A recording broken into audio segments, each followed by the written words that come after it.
Do you remember a few years ago? I mean, really think back to the late 2022, early 2023. The moment when tools like ChatGPT first exploded in the public consciousness. It felt like a tectonic shift, didn't it? It was a little bit thrilling, a little bit terrifying. It felt like magic, like a genuine piece of science fiction had just landed on our desktops. We were all asking these huge existential questions. Will this take our jobs? Is this the beginning of the end? What does it mean to be human? Now fast forward to today, here in October of 2025. The landscape has changed. That initial shock and awe has faded into a kind of ubiquitous utility. AI is no longer a magical novelty. It's a tool. It's embedded in our search engines. It helps our kids with their homework. It writes our emails. It generates code. It creates art. It's become for many of us as normal as a calculator or a word processor. But in the quiet normalization of this incredible technology, have we stopped asking the big questions? We've got so used to using it, have we forgotten to ask what it's doing to us? Is this powerful, ever-present assistant actually making us smarter? Is it sharpening our thinking, or is it just making us faster at being lazy? Are we in danger of outsourcing the very act of thinking itself? And if we do, what is the long-term cost? In this new world, is artificial intelligence the ultimate partner for the critical thinker? Or is it our most subtle and dangerous adversary? In our last episode, we went on an internal journey. We confronted the enemy within, the cognitive biases that are hardwired into our human brains. Today, for our final episode in this mini-series and theme for this week, Critical Thinking, we confront the new intelligence that lives on our screens.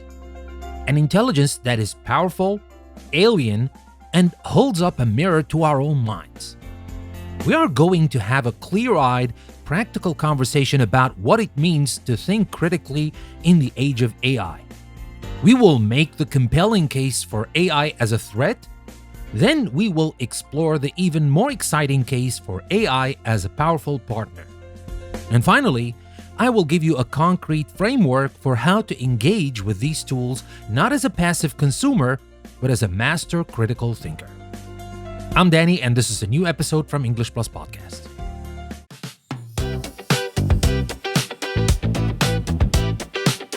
Now let's start with the dark side of the force. It's the argument that a lot of people feel in their gut. The fear that this incredible convenience comes at a hidden, heavy price. This is the case for AI as an adversary. An argument centered on one key concept: intellectual atrophy. Atrophy is what happens to a muscle when you stop using it. It gets weaker. The fear is that AI is a machine that does our mental heavy lifting for us, and our cognitive muscles are in danger of wasting away. I call this the GPS effect. Do you remember what it was like to navigate a new city before smartphones? You'd use a physical map. You'd have to pay attention to street names, to landmarks. You'd have to build a mental model of the city in your head. It was a real cognitive exercise. Now, we just type an address into our phone and a calm voice tells us where to turn. It's incredibly efficient, of course, but what has been the cost?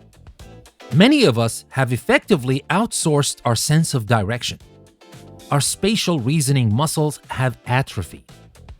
If our phone dies, we are literally lost. The fear is that AI is a GPS for everything else. For our writing, our research, our problem solving. Now let's look at the specific skills that are at risk. First, the very ability to formulate thought. Writing is not just the act of recording fully formed ideas. For most of us, the process of writing is the process of thinking. When you struggle to find the right word, when you rearrange a paragraph to make it flow better, you are not just decorating an idea, you are clarifying it, deepening it, and testing its logic. If we habitually turn to an AI to write our emails, our reports, our essays, are we not just outsourcing the labor of typing, but the very labor of thinking itself? Do we risk becoming intellectually mute, unable to construct a coherent argument without our digital ghostwriter? Second, our skills in research and evaluation. In the past, writing a research paper meant going to a library, finding multiple books, reading them, identifying key themes, comparing different perspectives, and synthesizing all of that information into a new coherent whole. Then the internet made the finding part easier, but we still had to read and synthesize. Now it's possible to ask an AI, write me a 500-word summary of the primary causes of the Lebanese civil war from 3 different academic perspectives. And in seconds, it will produce a plausible-sounding summary. If we rely on this, we lose the crucial skills of sifting through information, of judging the credibility of a source, of noticing the subtle nuances and disagreements between different experts. We become passive recipients of a pre-digested summary, with no idea what was lost in the digestion. And finally, there's the subtle danger of bias amplification. Now, we talked about our own cognitive biases in the last episode, right? Well, AI models have biases too. They are trained on a massive corpus of text and images from the internet, a data set that contains the sum total of human knowledge, but also the sum total of human prejudice, stereotypes, and toxic ideas. An AI model can inadvertently learn and replicate these biases. An uncritical user, believing the AI to be an objective, godlike oracle, might accept a biased or stereotyped output as impartial truth. The AI can act as a laundry machine for bad ideas, taking in biased human data and spitting it out with a clean, authoritative, and dangerously persuasive voice. It can become a powerful confirmation bias engine, telling us what we want to hear with the unearned authority of a machine. This is the case for AI as an adversary. It's a tool that, when used passively, threatens to make us intellectually lazy, to erode our core cognitive skills, and to lull us into a state of uncritical acceptance. It's a compelling and frankly scary argument, but it's only half the story. And now we're moving on to talk about the case for partner, the cognitive augmentation argument. Don't go anywhere, I'll be right back.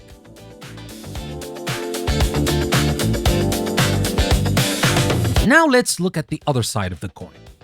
This is the case for AI as a partner, an argument centered on the idea of cognitive augmentation. This argument states that AI doesn't have to be a crutch that makes us weaker. It can be a tool that makes us stronger, a kind of cognitive exoskeleton that extends the reach and power of our own minds. To understand this, let's use a different analogy: the calculator effect. When calculators became cheap and widespread in the 1970s, there was a huge moral panic. Teachers and parents fretted that students would never learn basic arithmetic, that their minds would turn to mush. But that's not what happened. Calculators didn't stop us from learning math.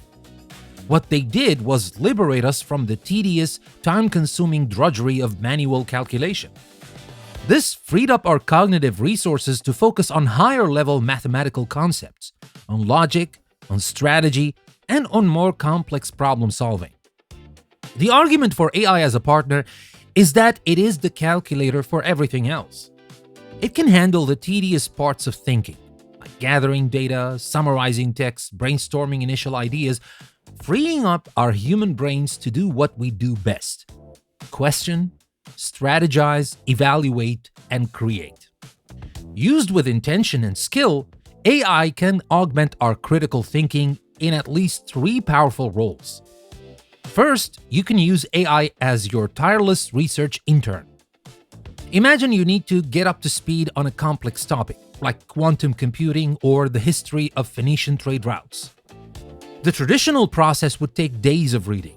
With AI, you can ask it to explain the core concepts in simple terms. You can ask it to summarize key research papers. You can ask it to create a timeline of major events or a list of the main arguments on both sides of a scholarly debate. The AI's job is not to give you the final answer. Its job is to do the initial legwork of information gathering and synthesis, presenting you with a structured overview so that you can apply your critical thinking skills at a much higher and more efficient level. You are no longer digging for ore, you are starting with the refined metal. Second, and this is a fantastically powerful technique, you can use AI as your personal Socratic questioner, or your devil's advocate. A huge barrier to good thinking, as we learned in our last episode, is our own confirmation bias. We fall in love with our own ideas. AI can be the perfect, impartial sparring partner to break us out of that loop. Let's say we have a new business idea. You can go to an AI and say, "Here's my business plan. I want you to act as a deeply skeptical, experienced venture capitalist. Read my plan and then ask me the 10 hardest, most critical questions you can think of."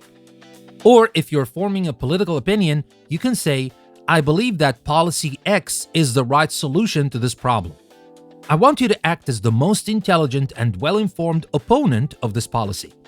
What are the 3 strongest evidence-based arguments against my position?" This is like giving yourself an on-demand, world-class debate partner. It forces you to confront the weaknesses in your own arguments, to anticipate counter-arguments, and to refine your thinking until it is razor-sharp. And third, you can use AI as a creativity catalyst. Critical thinking isn't just about analysis. It's also about synthesis and creation. But sometimes we just get stuck. An AI can be a brilliant tool for breaking out of a creative rut. You can use it as a brainstorming partner that never gets tired. For example, I'm trying to come up with a new slogan for a coffee shop. Give me 20 options in a witty, sarcastic tone. Or I'm stuck on a plot point in a story I'm writing. Give me 5 unexpected twists that could happen next. The AI's suggestions might not be perfect, but they can provide the spark, the novel connection, the unexpected angle that your own brain had overlooked, launching you in a new and exciting direction.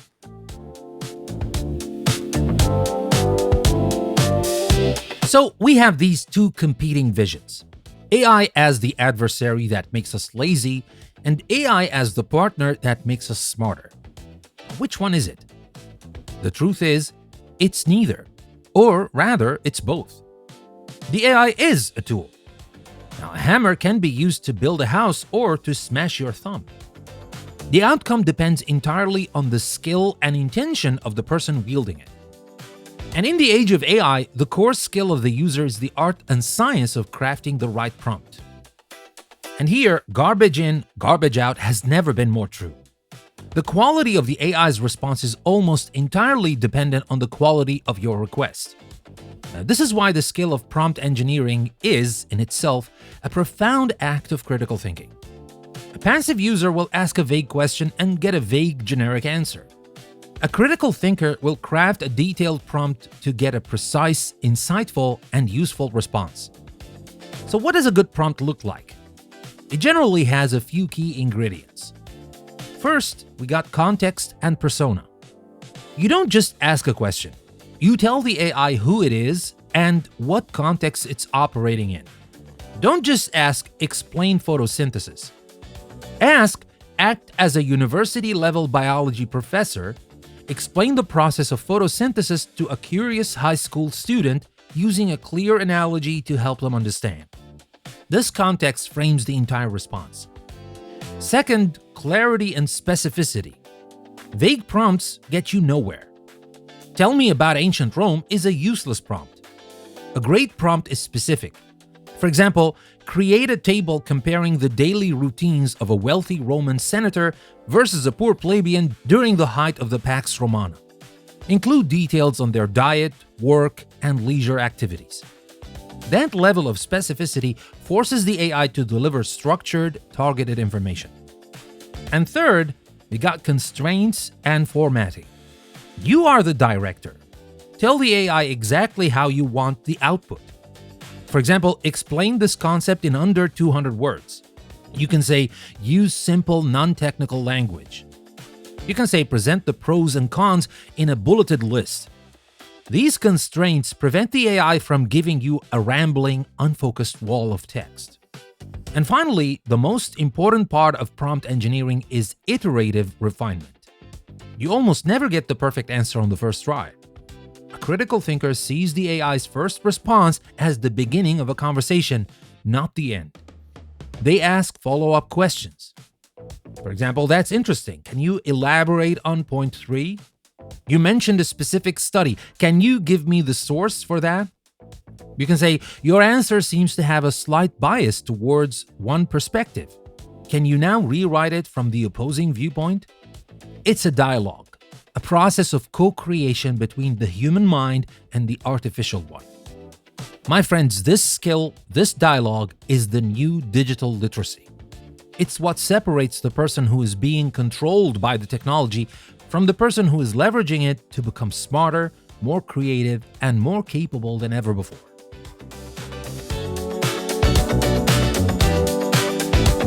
So in the end, is AI our partner or our adversary? The answer, I think, is that the AI is a mirror. It reflects the intellectual habits of the person who uses it. To the passive, the intellectually lazy, the uncurious, it will definitely be an adversary. It will be an echo chamber, a crutch, a machine for producing plausible-sounding nonsense that deepens their ignorance.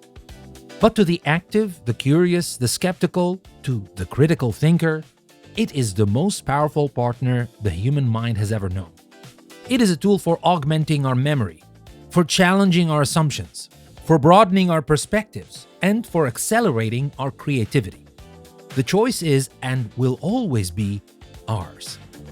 And with that, we've come to the end of our 5-part journey. We began by defining what critical thinking truly is, a constructive process for understanding the world. We learned to build our mental fortress by spotting the logical fallacies that seek to mislead us. We filled our workshop with a toolkit of practical models for solving problems and sparking new ideas. We turned inward, confronting the cognitive biases that live within our own minds. And today we've grappled with the most powerful thinking tool humanity has ever created. My friends, the journey of a critical thinker is never truly over. It isn't a destination you arrive at, but a process you commit to, a habit of mind you cultivate every day. The goal isn't to have all the right answers. It's to get better and better at asking the right questions. Questions of the media we consume, of the leaders we follow, of the technologies we use, and most importantly, of ourselves. Thank you very much for joining me on this journey through the most fascinating and powerful subject I know, how to think. So my friends, keep questioning, keep learning, and keep thinking. And subscribe to Apple Podcasts or Patreon. You can find the links in the description of the episode if you want to support my podcast and myself. With that, we come to the end of our episode for today. Thank you very much for listening. Remember, never stop learning with English Plus Podcast. I'll see you again next time.